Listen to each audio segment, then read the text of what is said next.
AI spending is still rising. Data centers are still being built. Chip demand is still strong. So why are some of the biggest AI infrastructure stocks suddenly falling? Maybe the market is no longer asking who is building AI. Maybe it is asking who will actually make money from it. Welcome to Model and Market.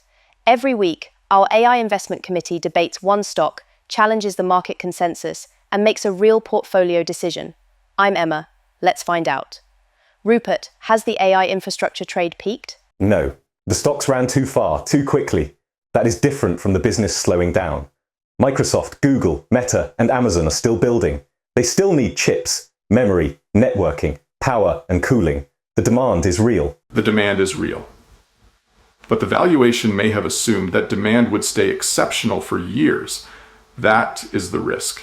A company can report strong orders and still fall if investors expected even more. So the problem is not demand, it is expectations. Partly. But there is a bigger question. The companies buying all this infrastructure still have to earn the money back. Chip makers get paid when the hardware is delivered. But the buyer only wins if that hardware creates more revenue or lowers costs. That does not weaken the infrastructure case. It explains why infrastructure companies have been the easiest AI winners to understand.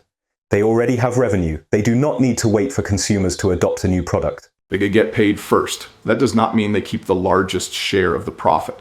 Hardware cycles attract more supply. Prices eventually normalize. The long-term winners may be the companies that own the customer. Such as Microsoft, Google, Meta, and Apple. Exactly. Microsoft can charge through Azure and Copilot. Google can monetize AI through cloud, search, and advertising. Meta can improve engagement and ad conversion. Apple can use AI to protect its ecosystem and support device upgrades. They already have distribution. And that matters more than most people realize. The best model does not automatically become the best business. You also need customers, a workflow, and a way to charge. But Daniel, does that automatically make the platform companies better investments? No, they still need to prove the economics. Microsoft can grow AI revenue and still disappoint if CapEx and depreciation grow faster. Google can increase AI usage while making search more expensive to operate. Meta can say AI improved advertising, but investors still need to see it in revenue and margins. That is fair. But the market should not demand a separate line called AI revenue. If AI improves the existing business, that still counts. Meta does not need to sell a chatbot subscription if AI makes every advert more valuable. So there are two different ways to win. Sell the infrastructure, or use the infrastructure to strengthen an existing business. Yes, and the market is starting to compare them more carefully.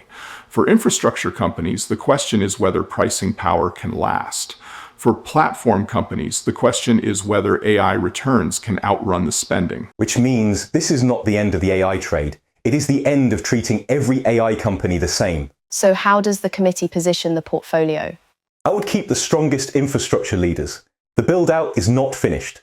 But I would avoid companies relying only on temporary shortages. I would favor companies with distribution, recurring revenue, and more than one way to monetize AI. And I would watch free cash flow, not just AI revenue. The committee is staying invested in AI.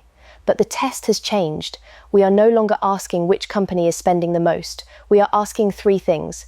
Does it have lasting pricing power? Can it turn AI into higher revenue or margins? And are those returns growing faster than the cost? AI spending is still rising, but spending alone is no longer enough. This is Model and Market. Invest smarter. Think deeper. See you next time.